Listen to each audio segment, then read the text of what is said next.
you don't want to mess with a woman with a hot flash because when you're flashing, you get to speak your mind. I think a woman can speak her mind anytime, but it maybe is dialed up a notch. Okay. When it's that time in your life. And Halle Berry's in that time. She's proudly said so. And she's calling out the governor of California, Gavin Newsom. Why? Because he vetoed menopause care bill. Why would you do that? That was dumb. Let's find out the details. But first, here's what Halle said. I'm also fighting when I go to Washington and I introduce a bill that will ensure that $275 million go towards research and medical education. I'm also fighting on a state level when I help states like Michigan, Pennsylvania, and Illinois stand up menopause bills. Actually, a good thing that happened yesterday, Illinois just became the first state to mandate coverage for HRT, which is hormone replacement therapy. But the opposite of that, back in my great state of California, my very own governor, Gavin Newsom, has vetoed our menopause bill, not 1, but 2 years in a row. But that's okay, because he's not going to be governor forever.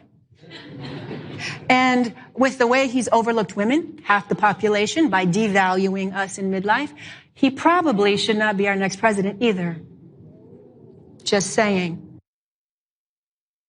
Do you see what I mean? She was sassy before. Halle Berry. So beautiful, named after that department store in Ohio.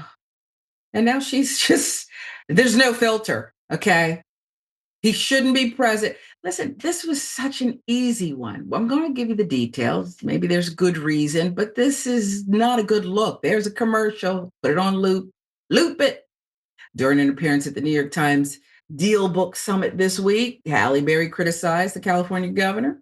Funny enough, Newsom coincidentally joined the Dealbook Summit on Wednesday. You just almost crossed paths, didn't you?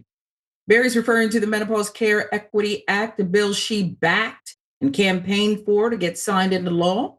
However, in October, Newsom opted not to sign that bill, saying, quote, "Last year, I vetoed a substantially similar bill, stating that it would limit the ability of health plans to engage in practices that have been shown to ensure appropriate care while limiting unnecessary costs." And this is about to tick me off. I mean, we're all going to get there. Wow. That is still the case with this bill, despite my call for a more tailored solution. The bill's expansive coverage mandate, in conjunction with a prohibition on too far-reaching. That's what he wrote in a letter to legislators.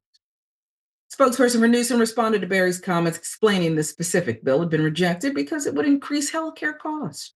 He vetoed the bill because, as written, it would have unintentionally raised healthcare costs for millions of working women already stretched thin, something he's determined to avoid. Again, according to the spokesperson.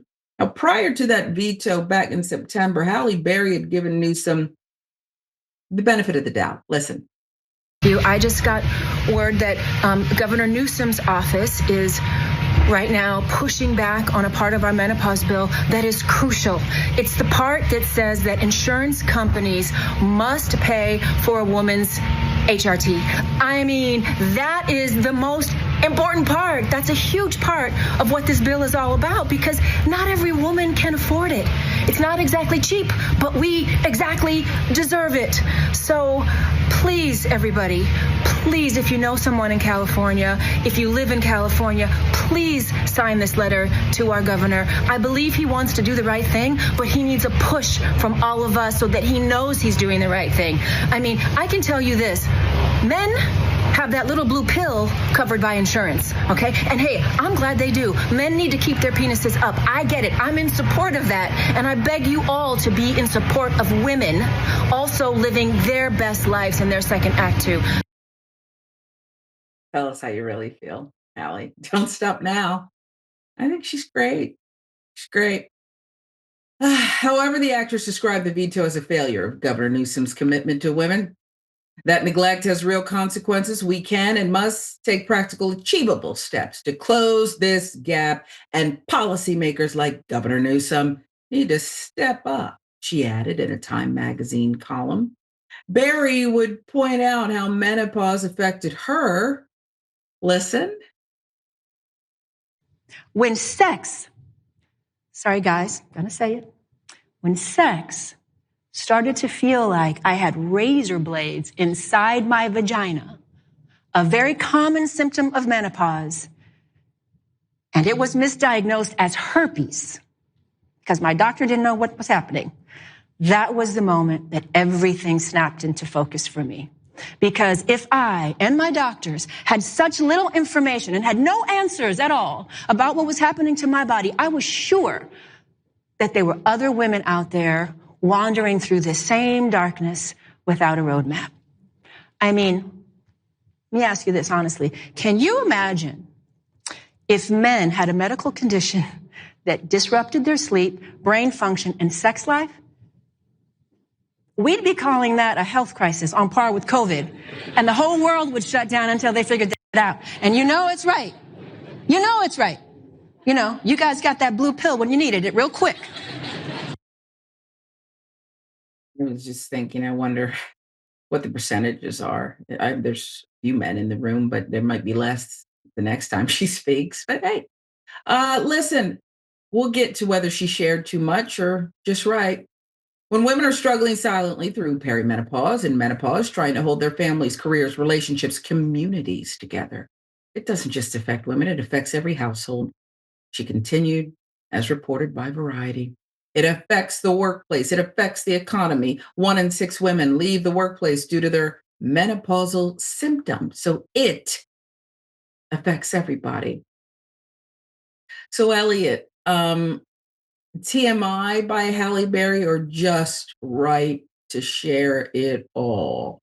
Not TMI at all. I could just listen to her talk just about anything all day, every day. I think I adore her. I think she's great. It's also a no-brainer. Also, I feel like she disappeared for like 15 years and she was the biggest star in the world. And then she came back and she looks exactly the same. It's really incredible. I find whatever she says to be compelling. She could tell me to vote whatever way she wanted to. And I would probably be like, okay, Halle Berry said it. Let's do it. Also, this was a bipartisan thing. So, like you said, this should have been a really easy home run for Gavin Newsom to do. And it kind of reminds me a little bit of Obama's original support for things like Medicare for All, where he was all about it until he talked to a bunch of people in the health insurance industry and then did kind of an about face and said, well, no, we have to do these compromises. It sounds to me, my little like tinfoil hat version of this anyway, is that Gavin Newsom had some kind of a conversation with some maybe lobbyists in the insurance or whatever and decided that this wasn't going to pass. So that's my sign suspicion. and log at the mansion, the governor's mansion.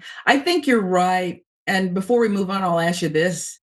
Gavin Newsom wants to be president of the United States, and everything he's done over the last 18 months or more has been leading up to what will be an announcement forthcoming. I mean, we just know that to be true. So, did he veto this bill not once, not twice, because it was going to just raise costs and whatever that nonsense he put out? It's true. Or did he veto it because he's moving more to the center, particularly when he comes from sunny orange and lemon trees everywhere, California, everything's woke.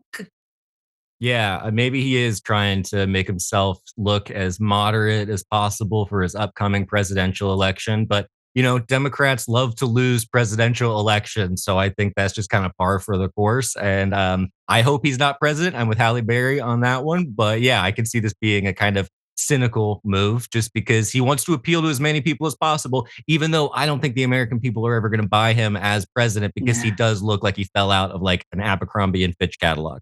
It's the perfect hair, the custom suits. Buy off the rack. The first thing I tell them, buy off the rack. I mean, that's an easy fix, right? Just look buy human. off the rack. Yeah. Nothing needs to be custom anymore. Yep. But you're right about Halle. She is gorgeous. She's ageless. I remember, years ago, it's a long story, but I ended up having Thanksgiving dinner with her and her mother at her manager's house. There's just a few of us there. I said, what can I bring? Just bring yourself. And she had on no makeup. She was filming, what was the movie she was filming? Because she had her hair in that BAPS, I think it was. It was actually the night before she got deposed in her lengthy divorce from David Justice. So we discussed that a little bit. But she's an extraordinary woman who doesn't need a stitch of makeup. No. And I love her activism here and what she's saying. I mean, this is her new mission. She's sure an actress still, but I just love her. I love her. Yep. One thing, would you say, Elliot? I said absolutely, and I Oh, love her too. I just want to throw, yeah. in case she's watching, I want to make sure I was added to that. So Yeah, her thanks. mom was cute too.